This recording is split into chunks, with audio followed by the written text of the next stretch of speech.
Welcome to Let's Talk About It. My name is Zeb Boykin. I am host of Outside the Overton. We are live at 3 o'clock Eastern every day or every weekday. I'm trying to keep this video short and sweet. If you see anything in here worth of value, please like, subscribe. Also, please share this video out if you agree with me or if you disagree with me to find any flaws that I have in this video. Like I said, I'm going to keep it short and sweet. There's a couple of prereqs that I want to get through. First of all, I didn't want to make this video. I still don't want to make this video, but I think it's necessary, and I feel some type of duty to it. Two, because I am a Marine, scout sniper. I did that for 5 years. I taught ballistics classes. I know, I know what I'm talking about. Okay, at least a little bit. I'm not some rando out here. Three, it should be fair to assume that the FBI lies to us. I think everybody can agree on that. Given that, let's try to start this with no preconceived notion. Let's not presume anything. Let's not take them at their word on anything moving forward, specifically who the shooter is, where the shooter is, and anything from that angle. I would even go as far to say the round or the caliber of the round that the shooter was using. Also, I'm not going to touch on any of the inconsistencies of this case outside of the ballistics in the situation. There's a lot. There's so many inconsistencies, but this video is not for that. And so we're going to get into this real quick. First of all, there's 9 camera angles. We're only going to use 4 of them, and then I'm going to wrap back around to number 1 at the end. So as we dive into this, let me show you where these camera angles are first. This is cam 1 over there to the left. Obviously, Charlie Kirk is in the centerpiece. Let me get a mouse over here. Charlie Kirk is in the center over here. Cam 1 is over here. Cam 2 is here. Cam 3 is here. Cam 4 is here. And we will refer back to those as we go. They're not exact, but they should be very, very close. And then at the end, when we go back to camera 1, I'll pull up a line to show you possible distance and shot. All right, so we're going to go take a look at this. This is, I'm just doing all this inside of Final Cut to make it easier for everybody. This is camera angle 1. Camera angle 1 is, like I said, over here. Boom, camera angle 1 on Charlie's left side. I'm going to try to keep as much blood out of this as I can. No guarantees, so if you don't want to watch it, don't. But we're going to go frame by frame real quick. This footage is obviously a little bit grainy. It's not 1963. This ain't the grassy knoll, but at the same time, there's compression that happens on the internet, and so it's hard to find original 1, 2. Then everybody wants to screenshot it because it's not downloadable. Anyway, it is grainy, so even as it goes into Final Cut, it loses a little bit of it. So just halfway trust me that the video, let's roll. All right, so this is like I said, camera angle 1. Let me get to it. This is camera angle 1 as we go. This is camera angle 1 is, you can see the bullet before the frame before, right? So if we're looking right here, I don't know if you can see that on there, zoom in, you could say, Zeb, that's just a fly flying by, or that's just a piece of dust specking up sunlight. And I could say, okay, that's fine. Let's take that. So here we have, this is a frame before it hits Charlie, right? 1 frame. This is 1 frame. Bing, bang, boom. This is a single frame. Bullet, Charlie. And you say, Zeb, how's that the bullet? He shot him from the rooftop straight in front of him. I said, well, let's come into this with no understanding of what the FBI told us. This is the bullet, right? And so we're going to follow up with some more of this here in a second. That's camera 1. Obviously, there's that angle. We're going to go into camera 2. Camera 2 is a little bit brutal, but we're going to look at it from this angle right here. This is Alex Jones pulled this. Camera 2 and camera 3 have very, very similar angles, but they're a little bit different. And so we go into camera 2. We're right here. Let's go. Oops. Let's go frame by frame. Obviously, this would be the frame where you see the bullet. This would be the frame that hits. And some people said, this is hitting body armor, right? If he was hitting from the front, this would be a body armor shot. It's some type of plate, it looks like, possibly catching a shockwave or whatever. It's not the case. I'm going to demonstrate that here in a second. I actually have the mic on that he's using and a headset that I'm going to demonstrate exactly what happened. And so as we go, this is an exit wound in the neck. An entry wound doesn't cause that immediately. Then we're going to follow up with entry and exit wound here in a second. But as we go, you can see, you can barely faintly see this as we go back and forth. But we'll get a cleaner shot of that here in a half a second. That is the earpiece flying off. And then, yeah, I mean, like I said, if this was a straight-on shot, it wouldn't create that kind of entry wound. I'm going to pull this out. Hopefully y'all can hear me as I demonstrate. I'm going to go to full screen. It's not his body armor. What it is his. So he has a mic. I have my mic. Let me make sure that audio is working. Yes, okay, we're good. So I have my mic right here, and I have an earpiece. And Charlie Kirk has an earpiece in, and I'll demonstrate that here in a second in the camera 3. And so what he's done, and it's actually more comfortable. I give him this. I figured this one out. It's more comfortable to have it wrap around and pinch into a mic than it is to have it drape straight down, because it doesn't pull on you, right? It's loose up here. It's loose, right? I have my mic, and it wraps around the back of my head, and it comes here, and it comes across, and I'll demonstrate I'll show you exactly where it's at here. And it comes across. My shirt's a little bit tighter than his is, but the point remains the same. And that's why his mic is almost vertical in this frame, right? It's pinched up. It's not flat like most people wear it with the magnet. It's pinched because it's grabbing the cord. And so the cord is, I just had to unplug mine, but let's say he's got it tucked in right here. And he's sitting down, so it's kind of crunched up a little bit. And when it hits, it pops up, right? So you can see the cord is somewhat similar to where his is. Boom, there's your cord. It pulls from the shockwave, and it grabs the shirt and pulls it up. I'll explain that here in a second. And so this is, the cord is running down through the neck. It pulls the collar up, and the shockwave pulls the rest of the cord with it. That's why it looks like it's a circle. Let me get situated. So that's why it's a circle. Hopefully y'all heard everything.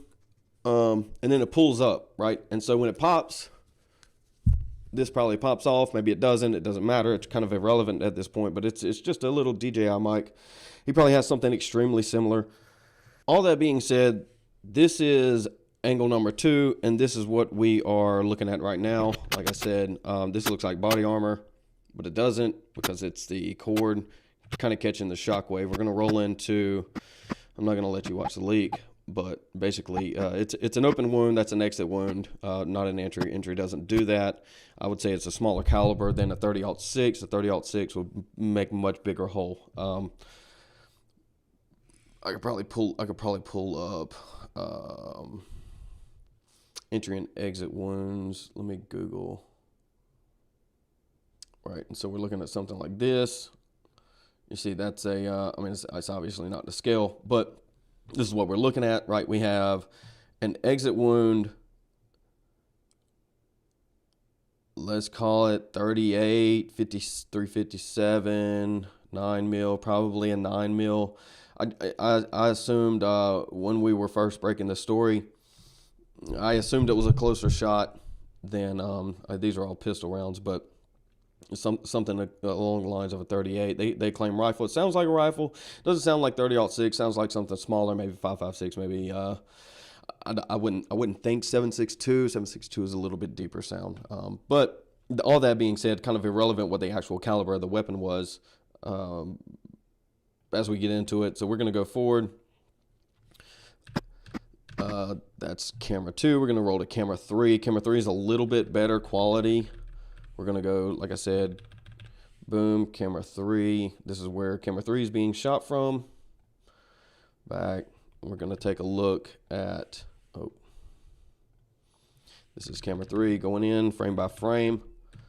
And so what you'll see is kind of the same thing, but a little bit different. So there's your quote unquote body armor that's not there. And then we're going to roll into, all right, first thing I want you to notice, and I didn't think anything of it the first time around. I want you to watch his earlobe as it goes right there.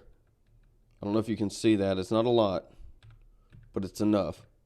And so then we go on. There's a piece that starts to fly back. This is another piece. I was assuming this was blood, but it's not blood. What this is that earpiece, the same earpiece that we were talking about a second ago.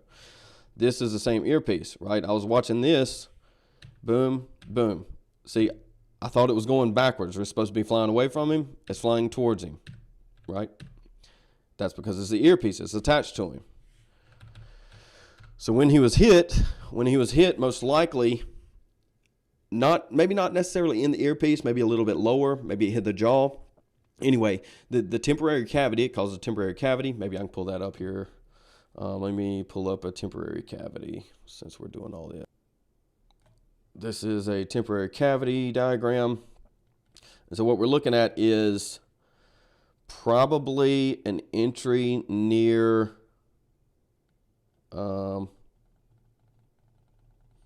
near the base of the ear or the jaw. And then this would, it's at an angle, right? So it's going to, what's called yaw inside. Especially if it hits bone, it's going to be very, very unpredictable. And so what I'm talking about is the cavity would cause the cord to kind of, where's my cord? The cord to kind of pull the shirt, right? And so this is exactly what we're looking at. It would cause the cord to pull a shirt, just like the cord, the wire sends signals. It's gonna catch any kind of reverberations, vibrations, and it's gonna throw itself. And that's exactly what you're seeing here, right? It's throwing itself, right? If you watch, comes out of the ear, goes around, pulls the shirt up, and pulls the rest of the cord with it at the same time, along with that mic that's got it pinned in, right? The mic's pinned in to the shirt or to the cord, wire, whatever you want to call it, irrelevant. Kind of throws itself there. There's your exit wound again, right? And so we're watching this earpiece get thrown. It pulls the shirt, and so there. So what I want you to notice is this exit wound, and there's blood on the shirt. Again, this is evidence too that this is an exit wound, not just because it's this, not just because it's about to gush, but also there's blood on the shirt. And if you have an injury wound, it wouldn't have blood on the shirt going in. This doesn't make sense. Keep going. It kind of falls over. There's the rest of your earpiece right there behind him, and then goes. I'm not going to show you too much of that, but he starts bleeding after that. We're going to go to camera 4 here, just to let me make sure I got everything from there. Earpiece, extra body armor, angle same. All right, and we're going to go to camera angle 4. This camera angle 4 is probably the one that's getting most of the recognition here, or some variation of that. Right, this guy in the white hat. His name is Frank Turek. He put a statement out on Twitter. Maybe I'll find it and pull it up. It's kind of irrelevant. His name's Frank Turek. He's been around a long time. I followed him for a long time. I like a lot of his work. Go check him out if you don't mind. He's apologetics. Specifically his interview he did with Alex O'Connor. I really like that one. Anyway, Frank Turek, Alex O'Connor. This is Frank Turek. And what's getting a lot of traction here is not only are we going to look at the earpiece again, right? Earpiece flies off. Boom, boom, boom, pulls it with it, and then there goes everything else. What we're going to look at here is a lot of people claiming this is a reflection. It's not a reflection, because of the bullet. It's not a reflection of the bullet. It doesn't make sense. It doesn't make sense because, well, the bullet's already there, right? The bullet's already there. There's one frame. It's already there. The reflection would be back towards, like, I don't even know, back towards, like, here somewhere. That doesn't even make sense. Right? If Frank's here, Cam 4 is here, Frank's here, it would be over here. Anyway, irrelevant to the point. We're we're going back to a Final Cut. All right, and this is that just, like I said, it just doesn't make sense. Throw that one away. Throw that in the trash. Anybody says that. All right, we're gonna move on back to camera angle 1 and then finish this up. This is camera angle 1, just pulled from a higher portion of the video, right? So if we're looking at this, the bullet is coming in from somewhere in this direction or somewhere in this direction, right? It has to float this way. If we're looking at bullet here, which I think we can confirm given everything else that we've seen. Where is it? Frame here. So if we're looking here, this is camera angle 1 on up. Let's assume this is a bullet. I think it's safe to say that that is the bullet, given this, given this, given this, given everything else. We can go back to Pixelmator Pro, take a look at this thing. And so we have this shot of Charlie Kirk, and then we have the bullet behind him. The bullet behind him is like right here in angle, somewhere in this vicinity. And so what we have to do is we can track that bullet. Boom. We can track about where that bullet is, give or take. And then we can follow that on here. And so this is what I'm going to show you. I think this is a muzzle flash. But I'm going to show you the problem that I have with it here in a second. Let's assume this is a muzzle flash, right? So look top. Whoa, let me pull you up. So look top left up here. You see this white dot. I want you to see this white dot. It's a single frame. It's a single frame white dot. So we can go back, forward. It's a single frame. That's all it is, single frame. But that single frame is very coincidental, or that's a muzzle flash. And I'm willing to kind of throw it off as coincidental because we already have our answer to kind of direction of the bullet. It's quite literally not possible to do what was done from a straight on shot. It doesn't happen. And I would say there's not two shooters. I would say there's a single shooter. Anyway, given this is a muzzle flash, we're looking top left up here, guys. We go, we're going to count frames. 1, 2, 3, 4, 5, 6, 7, 8.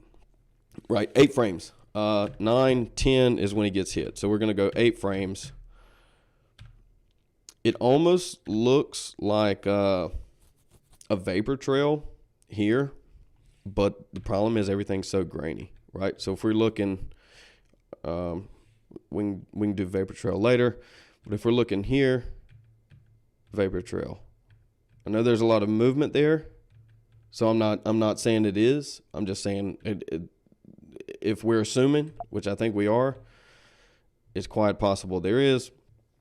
Anyway, regardless, not really the point. So this is about 8 frames would put you at like 200 yards. The problem is 200 yards would put you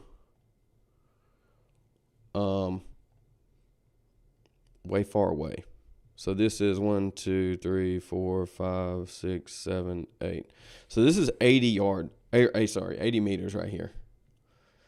And so if we're looking at this, there's nowhere to have it. And so either there's something off with the frame, or it's just not a muzzle flash, which I'm perfectly fine with saying that it's not.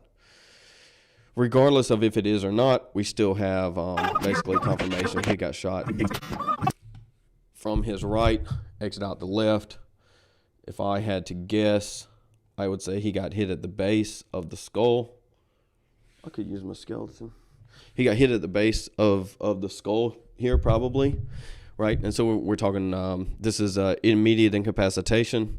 He didn't die from blood loss. He died instantly, which would mean it either hit spinal or the base of the brain, or either some portion of the brain that would take everything out. So what I'm saying is the FBI is lying. It's quite literally not possible for the shooter to have been on the roof that they claim he is, along with other inconsistencies across the board.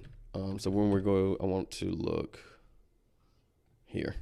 All right, one more time.